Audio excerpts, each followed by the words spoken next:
Right. Hello, everyone. Thanks for joining us today. We're going to get started, and I'm going to keep an eye on the waiting room just in case there are any latecomers coming. So yeah, welcome to Outdoor Swimmer.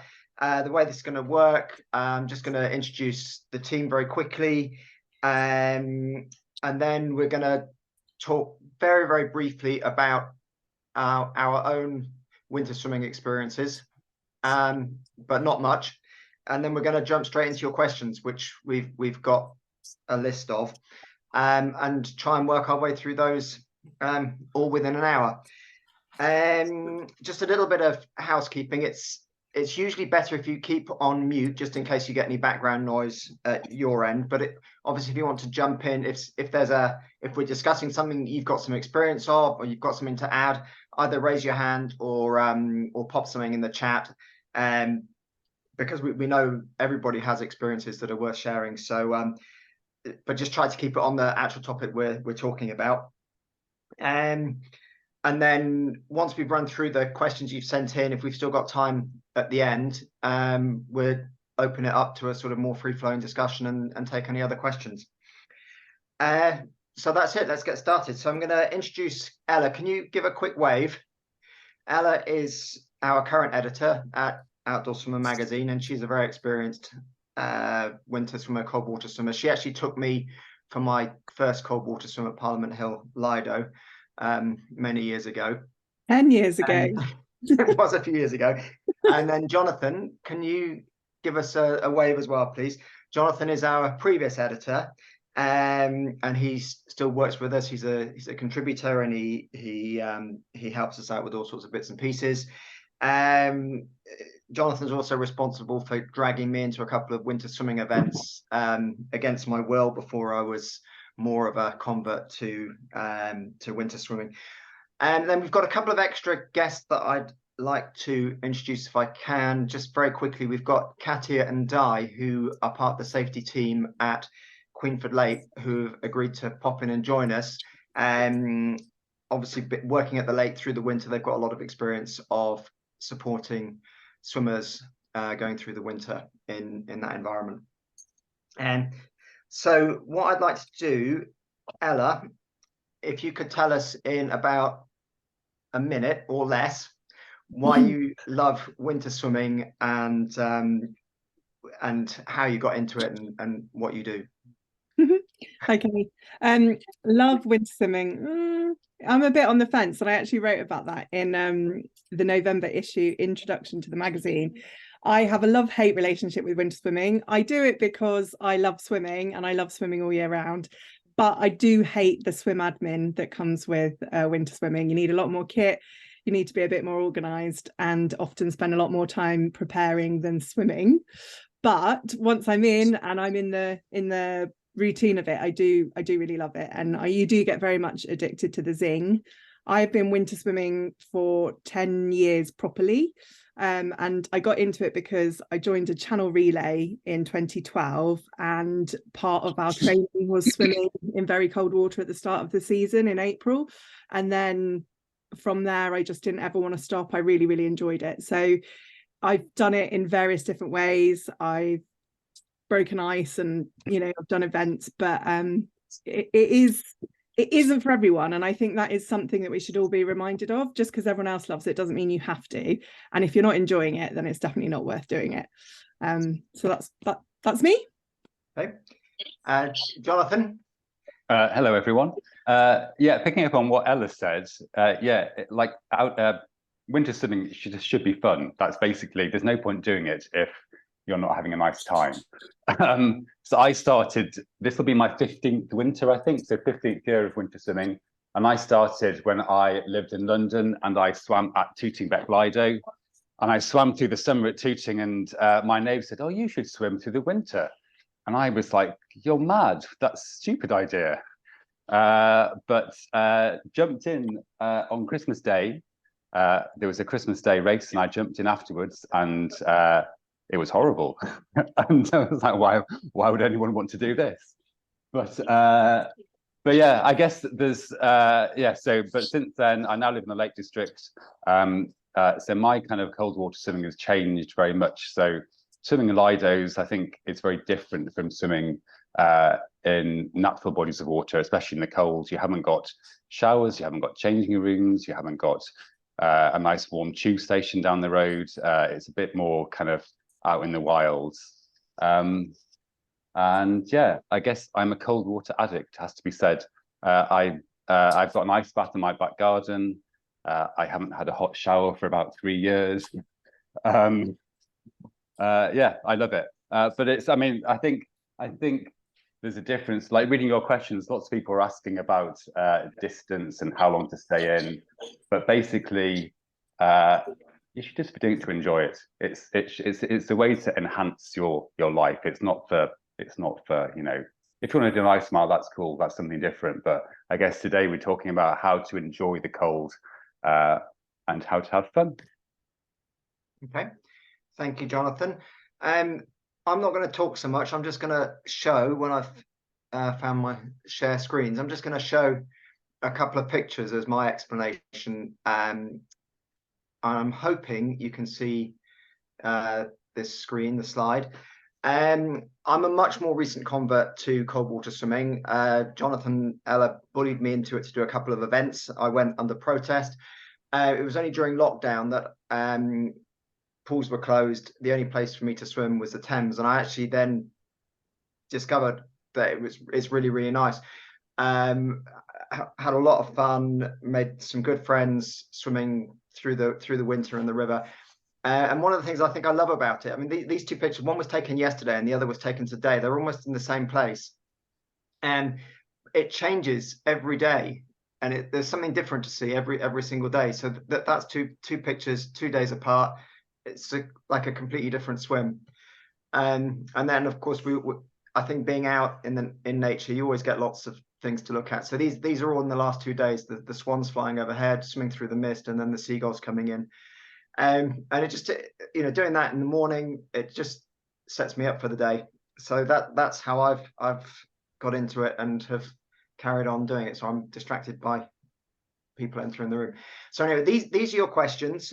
I think we've run through them pretty much in order. I'm going to stop sharing screens, but I will keep the screens on, and I'm just going to pass them around the team. And if anyone wants to jump in, please raise your hand, and we'll try and deal with it. The first question it wasn't really a question. Someone's asked about nutrition, gear, and safety, and I think probably what we'll find is most of that's going to be covered off as we go through. So we won't talk specifically about all of those things. But if at the end you feel you've still got a question on any of those things, then raise your hand and or put the question back in the chat, and we'll come back to it.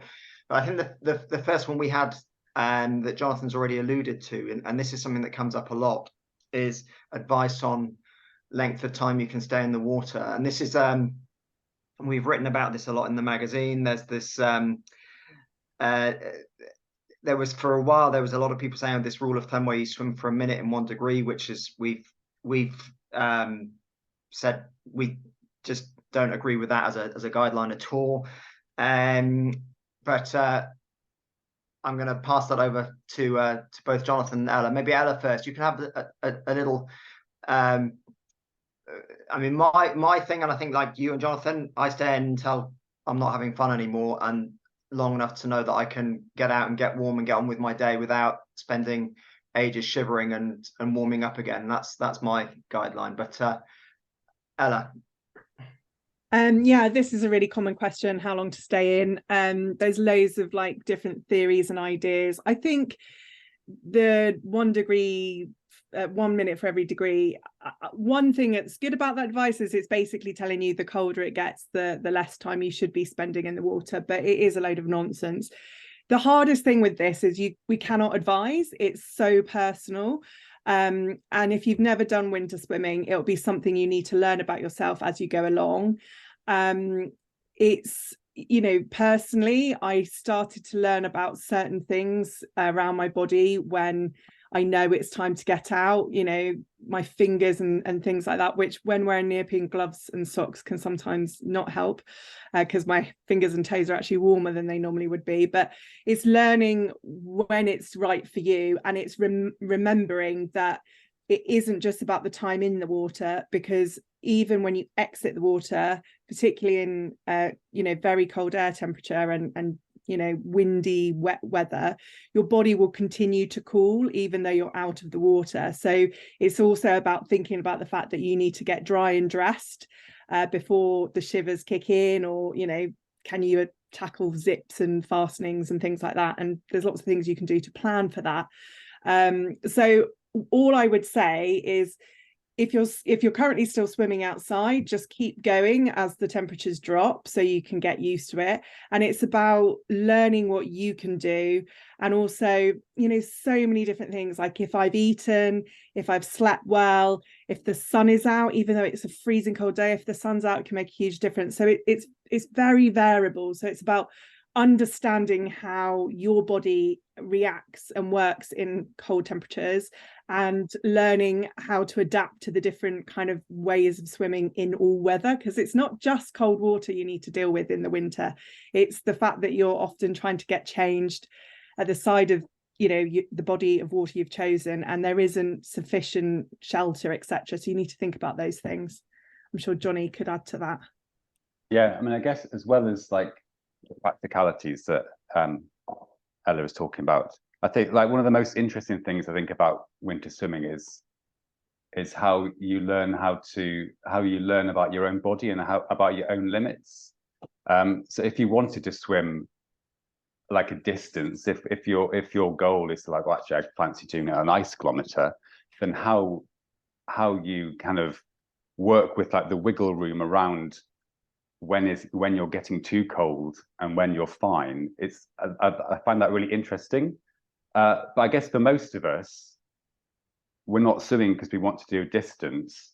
We're swimming because we want to, I guess lots of people want to get the mental health benefits. So if you're swimming for like the mental health benefits, then really you only need to be in for a couple of minutes. A couple of minutes and all those endorphins are firing in the cold. So I think the big thing that I've kind of learned recently is that really you don't need to push yourself in the cold. It's not about how far you can swim or how long you can stay in or what the temperature is. It's more about just having that experience in the cold water, and taking that experience and those positive benefits, without this kind of like striving that you've got to do a certain distance or a certain time or a certain degree. Yeah, so that's what I would say, that it's it's more about the experience, and like 2 minutes, that's enough. Yeah, thanks, Jonathan. What I'm going to do, I'm going to rattle through the questions quite quickly to make sure we try to answer a little bit of everybody's question, and then if there's time, we can maybe explore some of these topics a bit more at the end. The next question was that I think we get some interesting answers on this actually. Is a thermal rash vest enough for winter swimming, or do you need a thick wetsuit? Don't wear anything. I know that well, for winter swimming, neither Ella nor Jonathan nor I wear a wetsuit at all, because we're always, I mean, for me it's a bit of a hassle thing in the, if you're only going to be in the water for a short time, I don't want the sort of the life admin of dealing with a wetsuit afterwards, or a wet rash vest. But Ella, I know you work with a lot of people taking them into the water, and you've seen all sorts. Some people wearing a rash vest, some people a full wetsuit, some people are a wetsuit plus a rash vest. What's your sort of thinking and thoughts on this? So yeah, I know a lot of people like to wear a long sleeve top rash vest or long sleeve swimsuits, or those sort of things. To be completely honest, I don't recommend having things against your skin unless they're designed to have a thermal benefit like a wetsuit, because they can actually make you feel colder because you've got something cold and wet against your skin. And I actually even see it in my swimming lessons in a pool. Often children will wear you know, long sleeved swimsuits and things, and they get colder than their sort of peers because they're cold and wet. So I would think about that. They can benefit when it's a bit windy. So, you know, a high necked top can, for example, keep you a little bit warmer from that. Psychologically, I know a lot of people find that it can be a bit more warming if you've got your arms and, you know, your shoulders covered. But really, technically, they're not doing very much. So if you are someone that feels the cold, who wants you know, an extra layer or two, I would look into some neoprene or Ulex, which is one of the new more sustainable kind of neoprenes tops. So Zone 3, Finisterre, you know, there's various brands that actually do things like that, that are actually designed like a wetsuit to keep you a little bit warmer. That idea that water goes in, and the water between your skin and that neoprene is warming up to give you that extra bit of warmth. So actually look for a technical top or suit that will actually do that for you. But also lots of people who actually love their wetsuits, they wear them all summer, they wear them at events, they wear them for long distance, they ditch them in winter. One, it's an extra level of faff. It doesn't, you know, when the temperatures get really, really cold, it doesn't really make that much difference. And by the time you're trying to get it off afterwards, you can actually get really quite cold. And like Johnny said, a lot of people winter swim for the fun, for the zing, for that boost of their mental health. So if you're only going in for a short time, it's really good to kind of do it without a wetsuit, in just your swimsuit, swim shorts, whatever you feel comfortable in, and learn how your body responds to that. But that's not to say if you love your wetsuit, you absolutely should wear it. I mean, I absolutely advocate wear anything that makes you feel comfortable, make sure, you know, ensures that you're enjoying yourself more. But yes, just because you're in a wetsuit doesn't mean you'll be able to stay in forever, because cold temperatures are cold temperatures. I know Johnny has a lot to say about wetsuits, so over to you. Keep it brief, because we've got 20 questions to get through. No, I mean, wear what you like. That's of course, and I would just say, that wetsuits aren't going to keep you like super warm in really cold temperatures. So again, if you are wearing a wetsuit, just be aware that you are still going to get cold, and watch out for that. We've got another question on wetsuits later on that we'll get to, and we can explore that topic a little bit more. The next question, someone has asked, they're just curious about how to get started. Well, Jonathan, you described how you got started. You got talked into it and plunged in on Boxing Day, which you probably wouldn't recommend, but it's a way to get started. But even though I did plunge in, I was at Shooting Lido, so I was with the group. So I would say if you are going to start, there's loads of groups around the country. So Mental Health Swims, Blue Balls, Blue Mind Men, which is my group. But all these groups around the country. So start with other people. So don't just toddle off on your own and get into a lake. Start with a group is what I would recommend. Ella, anything to add to that? No, I think that's really good advice. There's also one of the best things about the growth in outdoor swimming is lots of open water venues are now offering introduction to cold water swimming, and that's the same across Lidos. So, for example, the lovely new Lido in Bath, Cleveland Pools, they've got a brilliant coach, Helen Webster, who's offering introductory to cold water.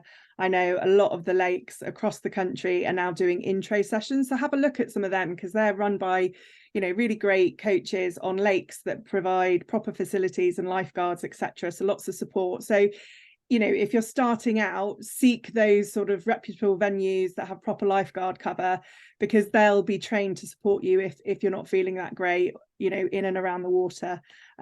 So yeah, look for a Lido or a venue to begin with. The only thing I'd add on that topic is, but the way your body responds to cold water shock is that after just a short number of exposures, your response is much reduced. So if you find it really, really hard on your first time, and I found swimming in cold water really hard on the first time, don't necessarily dismiss it straight away and think it's not for me, because your second time will be easier than your first time, and your third time will be more comfortable again, or less uncomfortable. I don't think it's ever really comfortable. Okay, dry robes. Do you use them when you're wet or when you're dry? I put my changing robe on after I've changed. I know other people put them on as soon as they get out of the water and get changed underneath them. I know some people turn them inside out to put on when they're wet and then turn them around the right way. I think there's all sorts of ways you can use a changing robe. I don't know, Ella, have you seen anything else on that? No, that's pretty good summary. There are a million different ways. Obviously, you have to find your own.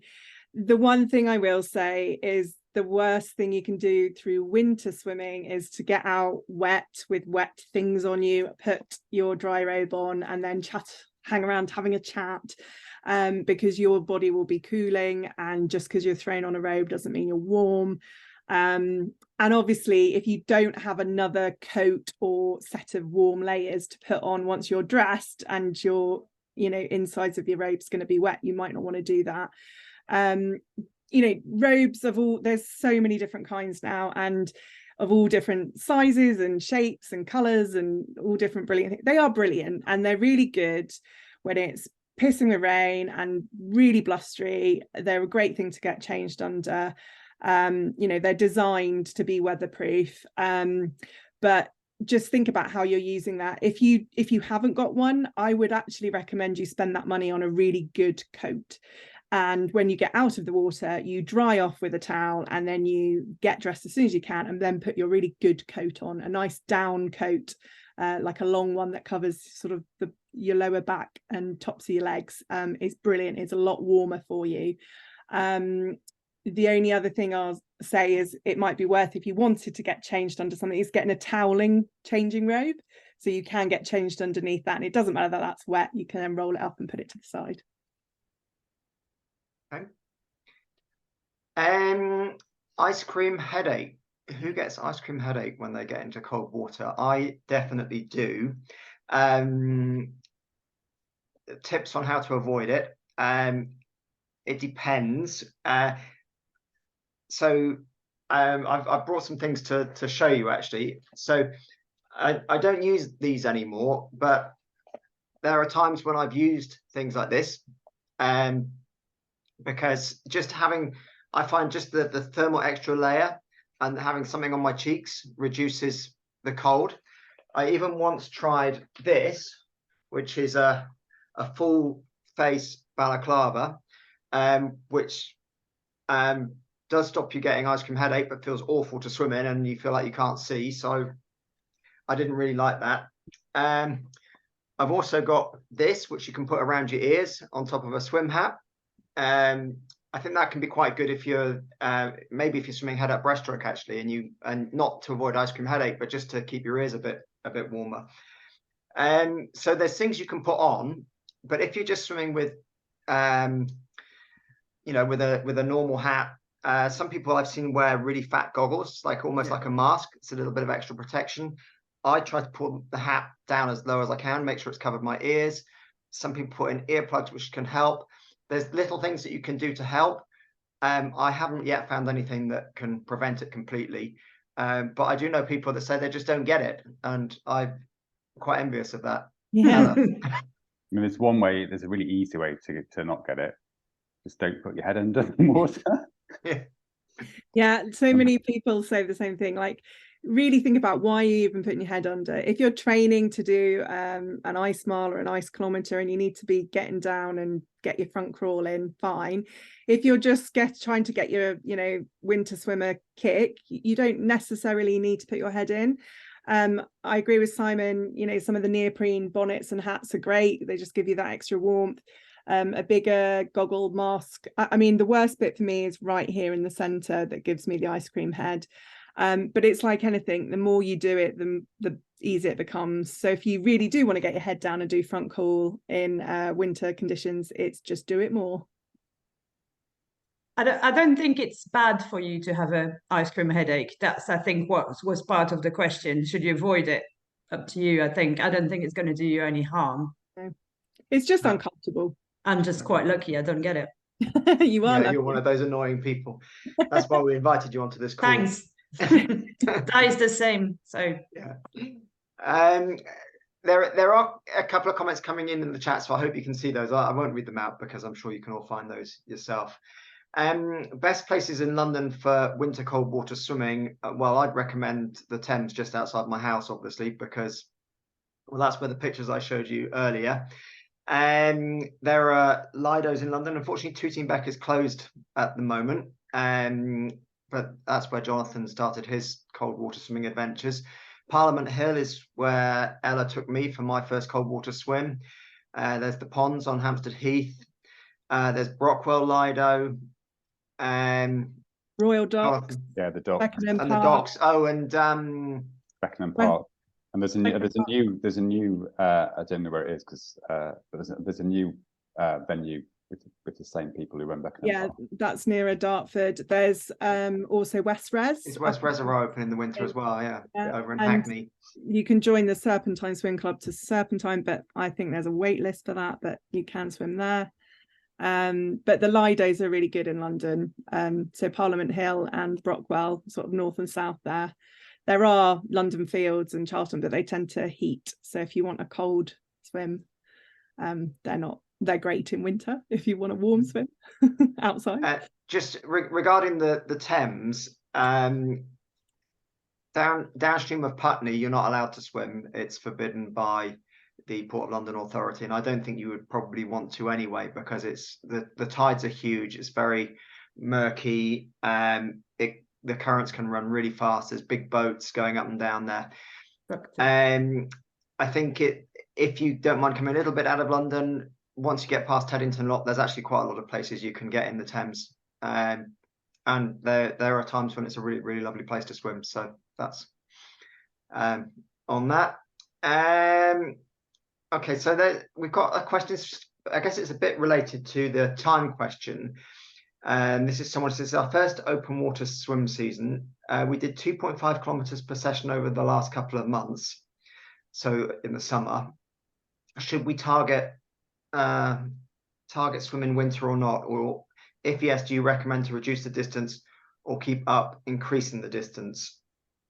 And I think you should, and Ella, you can jump in, or Jonathan, you can jump in on this. I would be measuring and tracking time in the water rather than distance as you go into winter, and keeping a record of the time you spent in the water and how you felt afterwards, and making sure that the time in the water is, as we said right at the beginning, is low enough that you don't suffer any adverse effects, and forget about distance in the winter. The only possible exception to that may be if you're dressing up fully in neoprene and completely shielding yourself from the cold. I would still be cautious with distance, even if you do that, and recommend probably doing your distance training in a pool and using outdoor swimming for fun. I have to go and open my door. So Ella, can you take over, please? I think distance, there's actually some really lovely winter swimming challenges that are more about short dips. I forget all the names of them, so apologies, but like, is it the polar bear dips, or which are like little 100-meter, 50-meter, 200-meter badges? Brass monkeys. Yeah, brass monkeys, which is run by Henley Swim. They're more like, you've swum in the snow, or you've done consistently short distances. I would look at little things like that. A group I used to swim with on the Thames every Saturday, we'd have trees. Could we get to that tree and the next tree and the next tree, and we just sort of gently pushed ourselves. But like Simon says, if you focus on how much time you have in the water, and if it's your first winter, it is worth making little notes, like what temperature it was, how you felt afterwards, how long you lasted, what the weather was like, was it windy, rainy, sunny, and you can start to build a picture of how you feel and respond to those situations, and you can sort of gain your experience in a really good way. But yeah, unless you're training for a specific thing, I wouldn't worry about it. Focus on how you feel and just enjoy it. Jonathan, I think add on that one. No, I mean they seem long distances that the question asker is talking about. So I would dial back the distance, dial back the time, enjoy yourself instead. Katia, I you tend to want think you should see it as two different sports. Winter swimming, summer swimming is not the same thing. One is maybe if you see one as a sport, the other one see it as an activity to have fun. And also what Ella said before, not two swims in the same weather conditions are the same. It also depends on how you feel. And it does make a lot of difference if you've eaten, if you've slept well, if you might be, under the weather. So it's good to keep track of what you've achieved, but don't think that if you swim for 5 minutes at 10 degrees, the next week it will feel different. It will feel the same at 10 degrees. So just keep thinking about how you feel on the day. So targets, we don't like to just be ready to change it down. We don't tend to, you don't need a target in the winter. Yeah. Then you have a nice time afterwards. Yeah, your target is to have a nice time. Yeah. Yeah, because getting too cold basically is going to ruin your day. Yeah. So why? Okay. Next question. Can children cold swim? This is an interesting one because obviously if you found an activity that you love and you've got children, you will want to bring them along. So I've got children. I have taken them cold water swimming. They've grown up and have forgiven me. Yes, they can. Why not? You do have to be a little bit careful with children. It obviously depends on their age and how sensible they are, and you know your own children better than anybody else. Children will get cold quicker than adults, so you need to be very aware of that. And some children don't notice they're getting cold, as you know, especially if they're distracted, they're having fun, they're messing around in the water. So you need to monitor that, make sure they're not getting too cold, and that needs to, it should be very short, and you need to be very prepared to get them out, wrap them up really quickly. And then obviously you need to make sure all your safety, and we haven't spoken about safety on this call because we've got lots of resources on our website about safety in general, which we can share at the end, but you need to make sure your safety is absolutely rock solid before you take kids in. Ella? Yeah, so I get asked a lot about outdoor swimming and children. I think it's a great thing to do it. I do think winter swimming isn't necessarily for kids. So if you are going to do it, it's not beyond the realms of possibility. You need to be there with another person if you're swimming with them, because you need to care for yourself when you get out the water. You can't be dressing a cold child and caring for yourself at the same time. So think about that, make sure you have a dry and able adult at the side who can dress and care for that child while you're getting dressed. If anyone's got children, you know what a nightmare it is at the leisure centre trying to get yourself and your kid dry and dressed at the same time. Just imagine it's pouring with rain, windy, and you're freezing cold and you can't feel your fingers. So just think about that. It's a nice idea, but think about the practicality of it. Children do get cold really, really quickly. You'll see them getting cold in a leisure centre. So it's the risk and the likelihood of them getting colder quicker is whether it's really worth it, is what I would say. So just ask yourself those questions. Are you doing it for them? Or are you doing it for yourself? Do they really want to do it? Lots of kids actually don't like getting too cold. My son loves outdoor swimming. He will jump in any river, lake, whatever with me. But as soon as it gets too cold, he's not interested, even in a wetsuit. So I don't push it. So I would say 14 and above, give it a go. Under, I would question why you're doing that. Okay. Next one's really interesting. Someone has asked, how do you safely introduce other people to cold water swimming? I might turn this over to Katia and Di, because you introduce a lot of people to cold water swimming at the lake.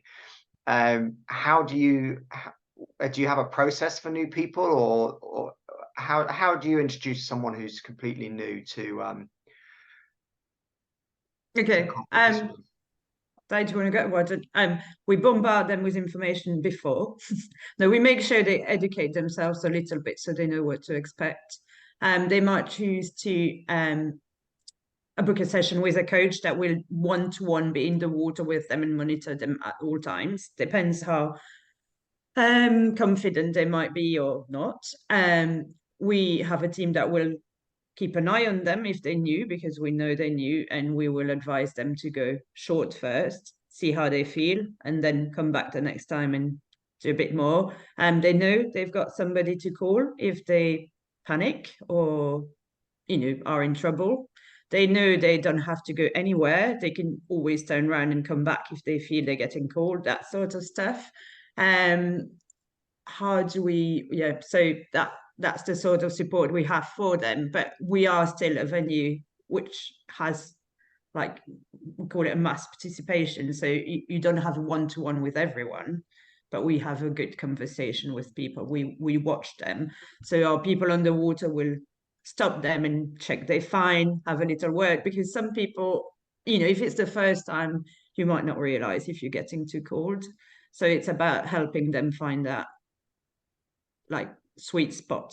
I think that was a really good point you made right at the beginning about bombarding people with information. I think the more people know before they get in, so cold water shock is going to happen. If you know what it is and you know what's happening to you, you're going to be able to cope with it a lot better. Ella, that's easy, because that happens on the edge. Yeah. It's the bit afterwards where you feel, it's always, you panic, and probably the first swim you're going to be really careful, the second one as well, and then you've got this bit where the water will drop, but you start being confident in your ability, and you don't realize that, once you get under 10, another degree less makes a huge difference. It's not like going from 13 to 12. So it's kind of keep monitoring that and, like, forecast what they might feel, and to keep them on their toes, to keep monitoring how they feel. I think that's the main thing. The other thing I would say is I'm happy doing that at the lake, where I know there's a team, there's, like, all set up. If somebody came and said, I want to start cold water swimming in the river, can you do it with me? I might not always say yes.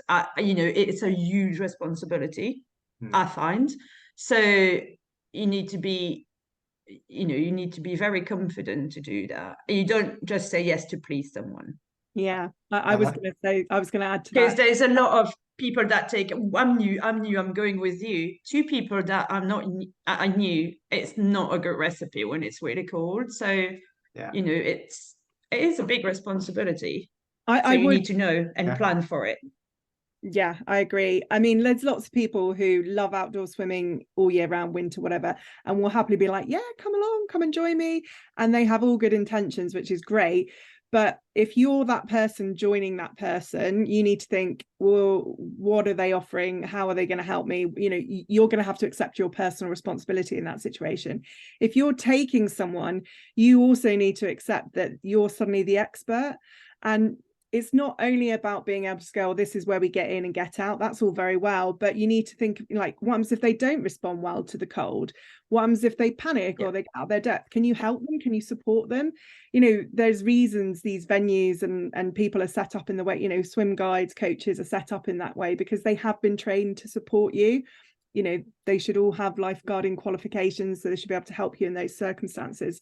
So you need to think about, all good intentions. You want to share your hobby, but can you keep other people safe and yourself safe is a really big thing. So just think about that.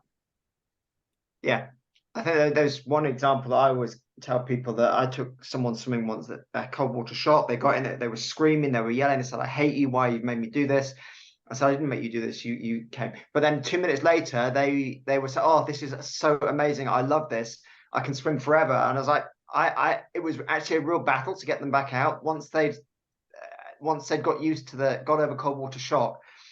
So that's something also to be aware of when people don't know, when they're new to it and they've entered that kind of phase where the cold water feels amazing. They don't realize that they're actually getting cold. That's the moment to get out. And so you need to drag them out before they're ready. Okay. I don't know the answer to this one, and I don't know if anyone else here might do. Best outdoor swimming locations in Staffordshire, Shropshire, and Cheshire. I don't know if I can help with that. Can you?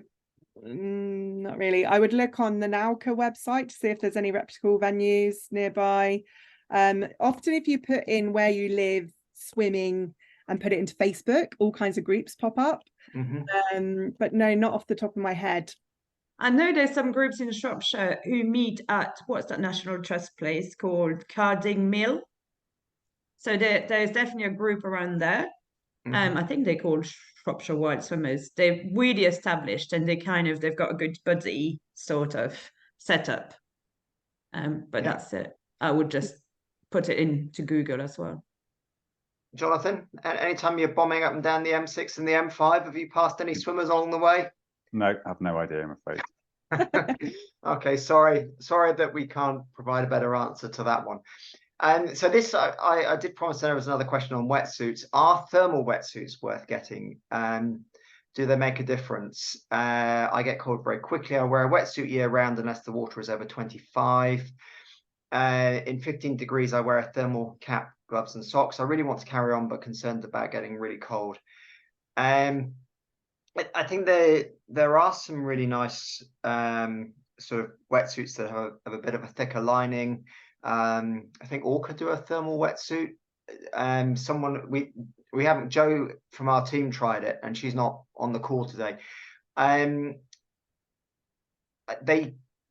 They give you a bit more comfort than a normal wetsuit, but again, I think it's going to be quite personal. If you're already really, really cold at 15 degrees, is a thermal wetsuit at 10 degrees gonna, I think you're gonna have to, maybe have to borrow one and experiment with it before you fork out, because I don't know how much extra they help a bit, but I don't know whether it's going to make that much difference to depending on how long you want to swim. Ella, I don't think you've tried one either. Can you remember what Jo said about it? No, I mean, they'll obviously keep you a little bit warmer than a standard wetsuit because that's their design. But I would ask yourself a few questions. If you're someone that really suffers with a cold, if you don't think your normal neoprene is going to cut it, and it means you're going to get cold and it's not going to be that enjoyable, you need to think about whether you really want to carry on winter swimming, or it's about sort of changing that sort of attitude in the sense that, I'm going to be a bit colder than normal, but do different things to counter that. So making sure that you have really good warming up care afterwards, not staying in too long, that kind of thing. Johnny, have you ever tried thermal wetsuits? No, I haven't actually. No, I mean, they definitely work. They'll give you an extra bit of warmth. But yeah, as you said, I think you need to just kind of think about your intention of why you're swimming, and also kind of just often it's about changing how you think about the cold. So I used to always swim in the summer in a wetsuit, and kind of thought, I'll get too cold if I'm doing a long distance in the summer in a wetsuit. And then I was like, I can swim in like 2 degrees in the winter without a wetsuit. I'm being daft. Of course I can swim in the summer without a wetsuit. And that kind of telling yourself that, and kind of flipping how you think about the cold, I think can also work as well. So, do you need to wear a thermal wetsuit? Do you need to wear a wetsuit? Why are you swimming in the winter? And just kind of think about those questions.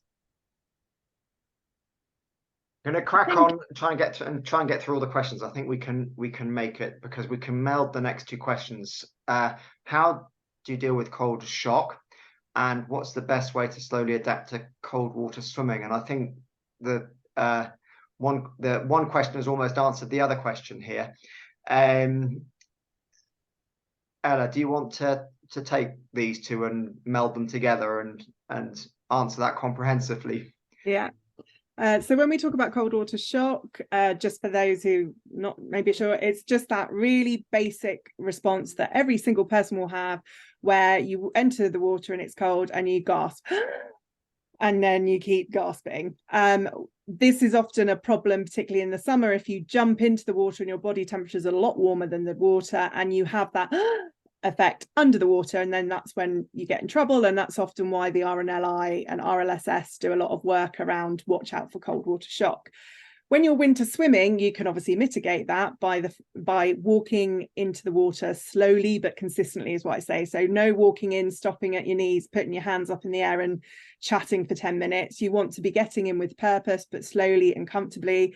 What I encourage people to do is to get to hip or boob height, sometimes I say, where you're still within your depth, get your shoulders under, regulate your breathing, and then push off into a swim. Not all venues will mean that you can walk in gently. Some have steps and things, but the fact is you should get in gently. You should regulate your breathing before you lift off and go into your proper swim.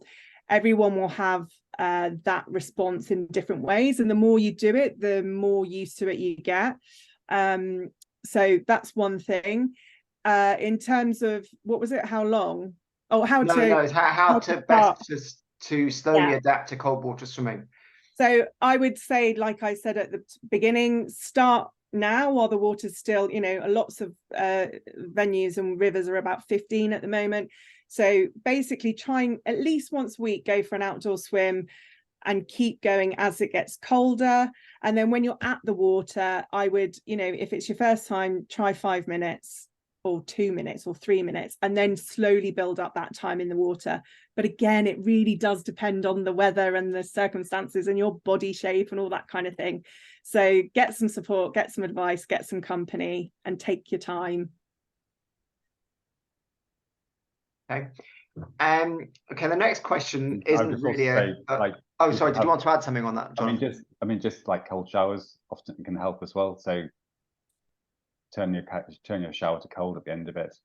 It's horrible. It is. I can't do it. No, we know you're the cold shower evangelist. And the next question is more of a general open water swimming question than a winter swimming. It's about front crawl technique and whether it differs in open water. I think we could probably spend a full session on that.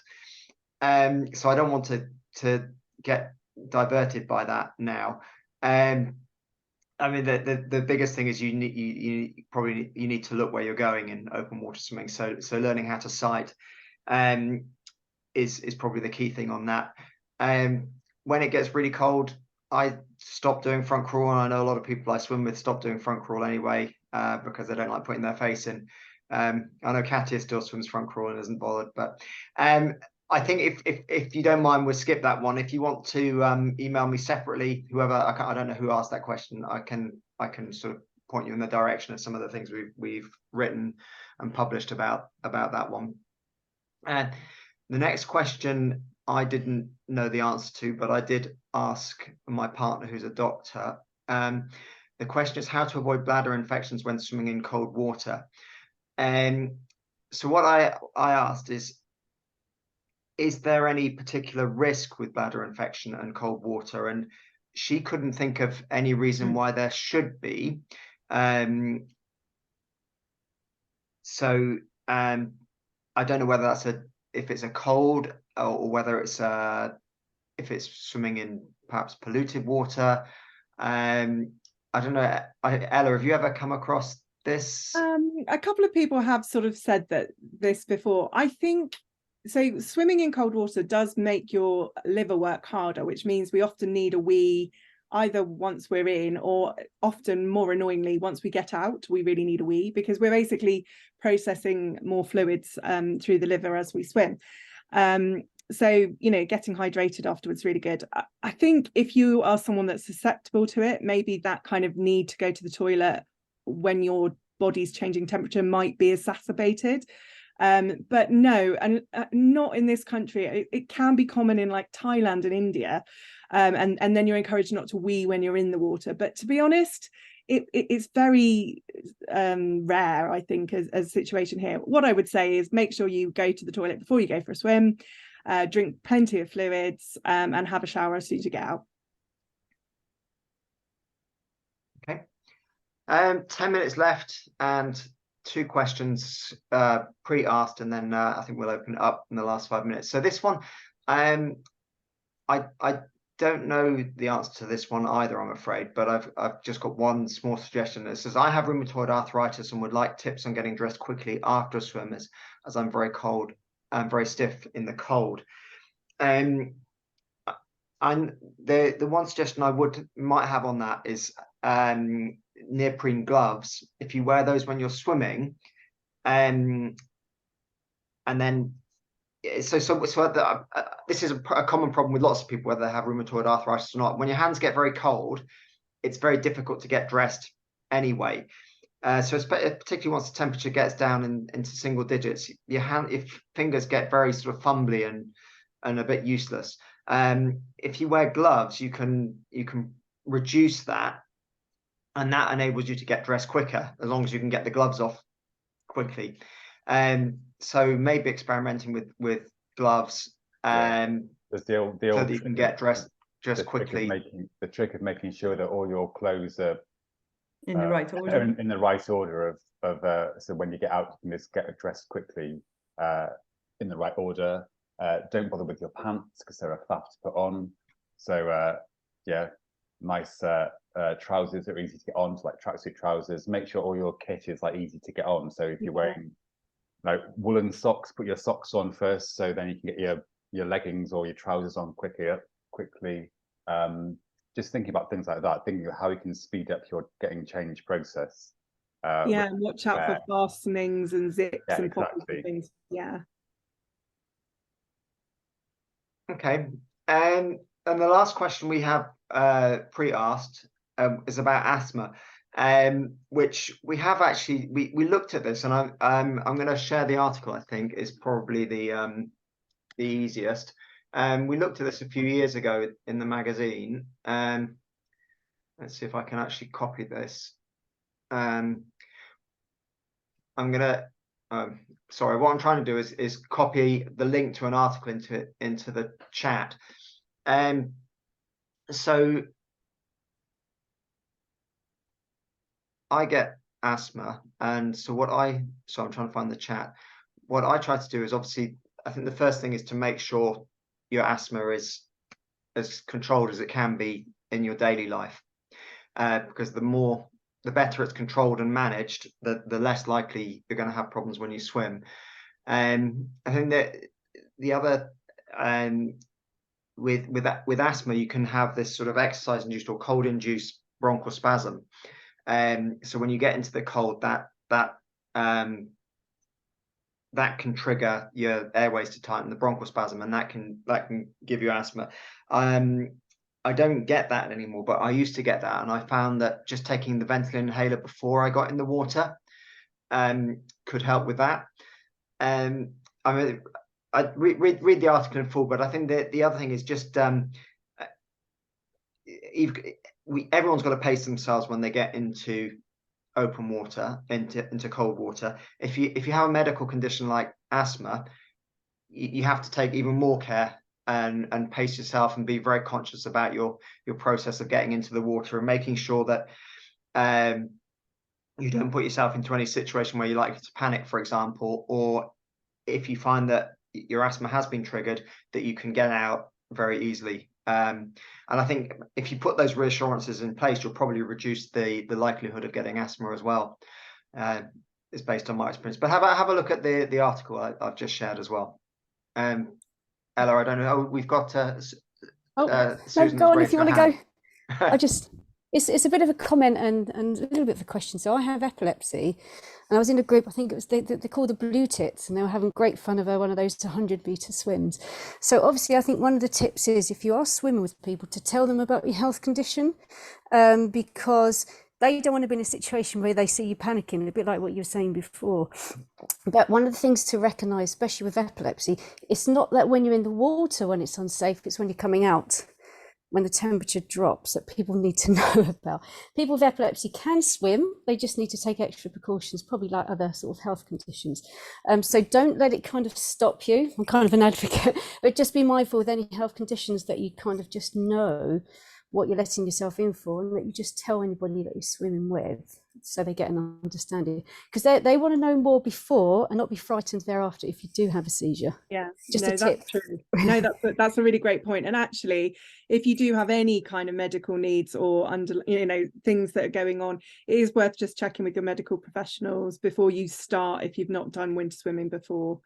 It's like anything, it's all very safe and wonderful and brilliant, but just that extra level, just get some advice for you personally from a medical professional. In the last 5 minutes, I'm going to try and pull up a couple of the questions from the chat, if that's okay. I've been told getting your head into the water helps with the mental health benefits.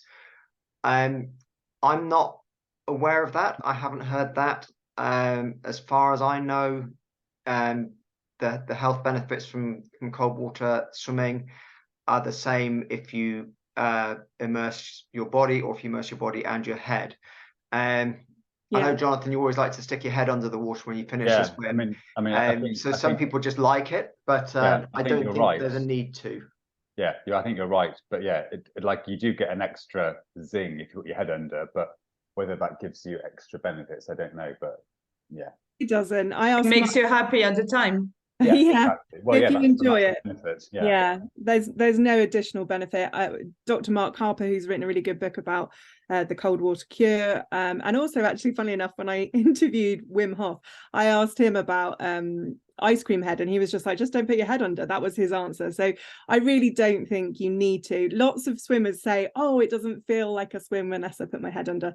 So I think you might have just heard, I get a better kick out if I do. So personal choice. Okay.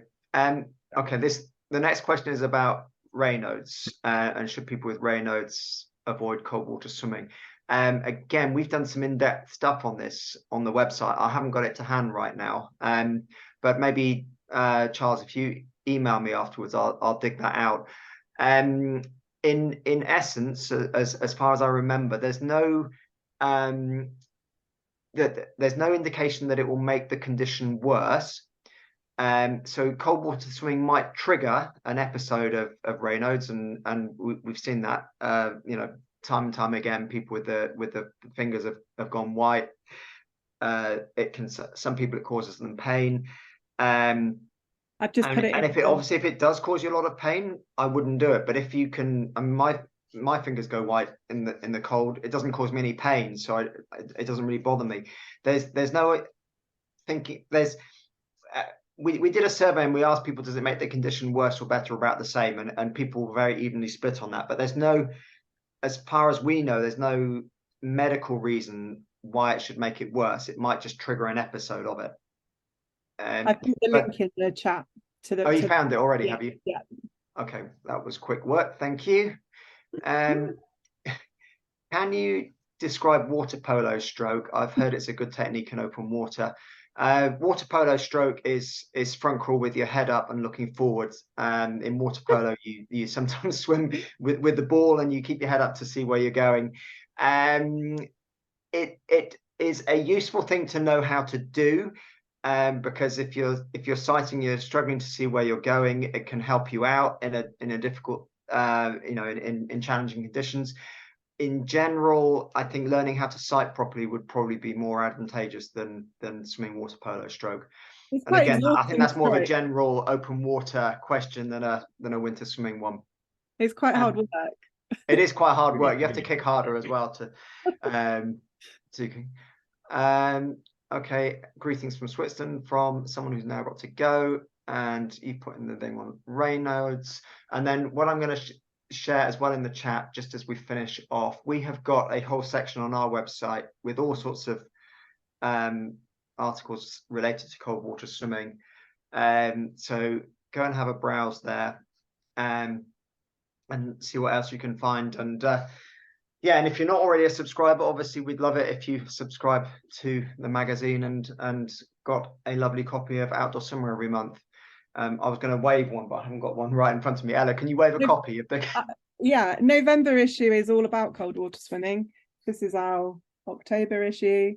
But yeah, the November issue, which comes out next week, I think, end of next week, that's all cold water swimming inspired. So if you haven't subscribed, that's a good one to start with. Yeah. Okay, well, that's kind of brought us right up to 2 o'clock, which is what we'd planned. Thank you everyone for those thought-provoking questions. There were some things I hadn't thought in depth about before, so that was really useful, and it's good to hear to get the breadth of answers from the team here. Thank you, Ella and Jonathan, for giving up your lunchtime for that. Thank you, Katia and Di from Queen, for joining us as well and throwing in your bits. And someone's just joined the waiting room to come in. Well, I'm going to go. So thanks everyone. So Yeah, thanks very much. We have recorded that, so if you want to have a look at it again at any point, we will share that somehow. I'm not quite sure where yet, but we will. Thank you and goodbye. Bye.